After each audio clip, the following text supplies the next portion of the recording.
വെറും ഒരു VRS അല്ല, സ്റ്റേജ് 2 ട്യൂൺഡ് VRS ആണ്. ഈ വണ്ടിയിൽ എനിക്ക് ഏറ്റവും ഇഷ്ടപ്പെട്ട 5 കാര്യങ്ങൾ.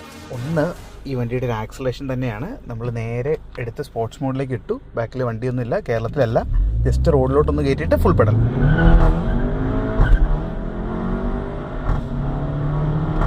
2, ശരിക്കും നമ്മുടെ ഈ ഒരു സീറ്റ്സ് കണ്ടോ, ഇൻറ്റീരിയേഴ്സ് കണ്ടോ, അൽക്കണ്ടറ ലെതറാണ്. അതുപോലെ തന്നെ തന്നെ നമ്മൾ ഇങ്ങനെ പിടിച്ചിരുത്തുന്ന സാധനം. 3, ഇവൻ്റെ ഒരു ഹാൻഡ്ലിംഗ് ആണ്. 4, ഇവൻ്റെ ഒരു എക്സോസ്റ്റ് തന്നെയാണ്. 5, വീണ്ടും ഇവൻ്റെ ഒരു